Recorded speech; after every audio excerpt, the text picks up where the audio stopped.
आसपास पद हैं जो कि रिक्त चल रहे हैं, और ये आज से नहीं पिछले 3 वर्षों से रिक्त चल रहे हैं। यहाँ पर हमें ध्यान देने की जरूरत है। यही हाल हेडमास्टर यानी कि प्रधानाध्यापक के पदों का है, जो कई वर्षों से रिक्त चल रहे हैं, जिनका समाधान व्यवस्था के पास है, हमारे पास नहीं। और यही हाल प्रधानाचार्य का है। प्रधानाचार्य के पदों पर तो मतलब जो एक नई नियमावली आ गई है, उसमें डायरेक्ट रिक्रूटमेंट की बात की गई है, one of the solution department देने जा रहा है।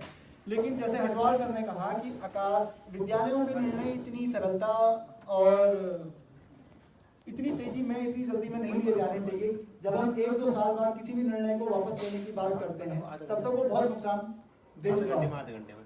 दूसरी दिक्कत ये है कि अकादमिक निर्णय लेना और निर्णय न लेना भी उतना ही गलत है।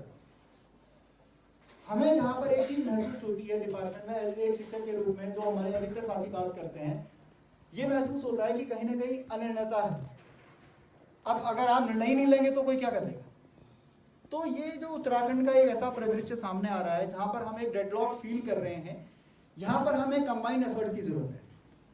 शिक्षक और सिस्टम, हम भी सिस्टम हैं, बच्चे के लिए हम सिस्टम हैं। बच्चे को अगर क्वालिटी एजुकेशन सिस्टम नहीं डिलीवर कर पा रहा है, तो उसको सामने सिस्टम के रूप में शिक्षक दिख रहा है, क्योंकि उसका शिक्षक परफॉर्म नहीं कर रहा है। और सिस्टम की नॉन परफॉर्मेंस के रीजन बहुत सारे हैं। फ्रस्ट्रेशन की स्थिति आ गई है, हम साइकोलॉजिकल इम्पैक्ट्स को असेस नहीं कर पा रहे हैं, हम साइकोलॉजिकल इम्पैक्ट्स को असेस करके उनके सॉल्यूशन की ओर नहीं जा रहे हैं। तो ये जितने भी तीनों स्तर पर जो पदोन्नतियां रुकी हुई हैं, इस पर हमें समाधान की ओर जाना चाहिए। विवाद होते हैं, वाद होते हैं, लेकिन उसके बाद समाधान भी होते हैं। कोई ऐसा विभाग नहीं है जहां पर वादों ने या कोर्ट केसेस ने उसको ठप कर दिया। समाधान है, समाधान की ओर जाएंगे। ये मैम समस्याएं रख रहे हैं, हमें पूर्ण विश्वास है कि आप अपने स्तर से भरसक कोशिश करती हैं, और ये हमारे लिए तो ये भी एक आपका क्रांतिकारी निर्णय था। हमें इस स्तर पर आपने स्थान उपलब्ध कराया, और ये हमारे जितने भी शिक्षक साथी हैं मैम, ये हार्डली इसमें 2-3 लोग हैं जो SCRT से हैं, बाकी सभी लोग आज अपने अवकाश के दिन आए हैं। ये एक कॉमन कॉल थी, एक आम शिक्षक के लिए कॉमन कॉल थी। मैं बहुत ज़्यादा लोगों से बात भी नहीं कर पाया था, और इस तरीके की गोष्ठी में, एक शैक्षिक उन्नयन गोष्ठी में शिक्षकों की प्रतिभागिता होना, हमें मुखर होकर के आगे आना चाहिए, न केवल अपनी मांगों के लिए बल्कि अपने कर्तव्यों के लिए भी। जो हमारी ड्यूटीज़ हैं, हमें एक अच्छा मॉनिटरिंग सिस्टम भी चाहिए। जैसे हम CBSE की बात कर रहे हैं, हम पर भी निगरानी हो। सर ने बहुत अच्छी बात कही कि विद्यालय ऐसी स्थिति पर है, शिक्षक 3-3, 4-4 घंटे जाते हैं।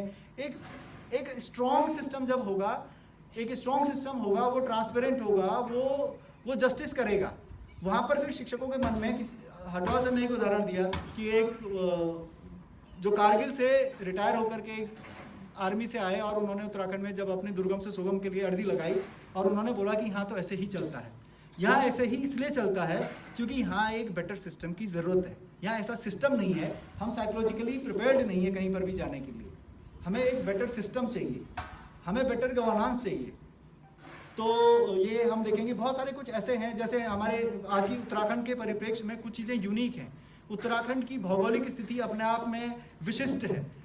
यहाँ मतलब देहरादून का सुगम को हम चमोली के सुगम से कंपेयर करते हैं, या जो पूरे के पूरे जनपद ही अपने आप में पहाड़ी हैं, उनमें भी बहुत सारे विरोधाभास हैं।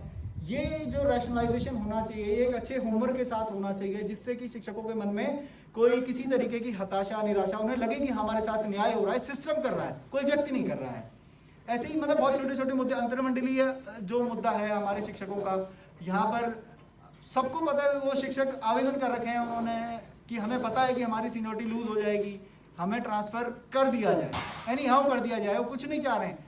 कई शिक्षक ऐसे बोलते हैं, मुझे लास्ट टाइम एक सर मिले थे, उन्होंने कहा कि मैं एक ऐसे विद्यालय में रहा हूँ जहाँ पर आज की तारीख में भी बिजली नहीं और सड़क नहीं है, तो मैं वहाँ अपना जीवन यापन कैसे करूँगा? मैं तो बहुत सुविधाजनक स्थल में हूँ, मैं SCRT में हूँ, मैं बिल्कुल सूट बूट पहन करके आता हूँ, जाता हूँ, लेकिन ये मेरा आजीवन अधिकार भी नहीं होना चाहिए। ये मेरा आजीवन अधिकार नहीं होना चाहिए। एक बेटर सिस्टम के तहत मुझे भी ट्रांसफ़र किया जाना है।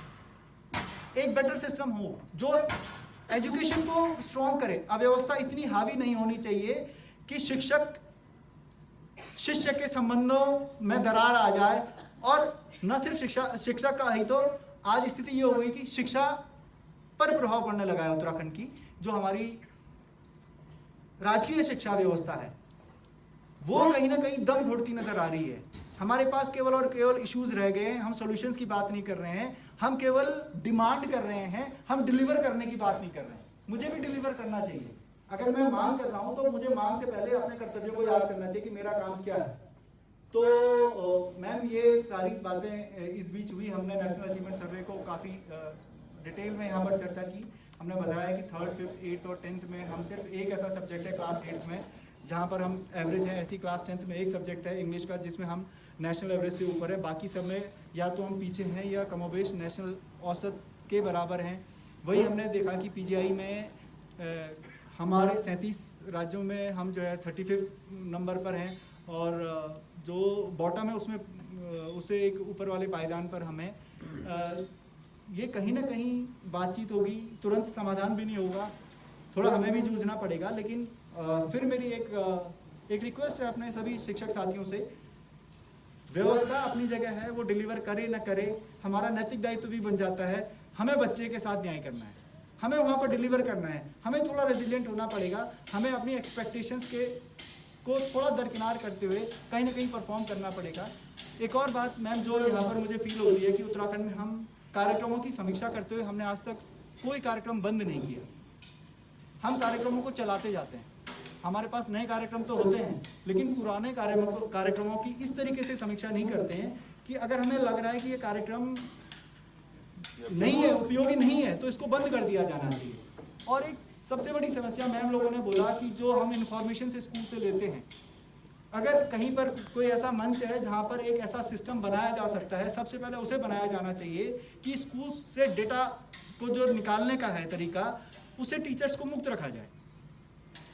मतलब आज की तारीख में एक हम मतलब कहीं ना कहीं शिक्षक अपनी जवाबदेही शिक्षण के प्रति कम और इन डाकों के प्रति ज़्यादा हो गया है।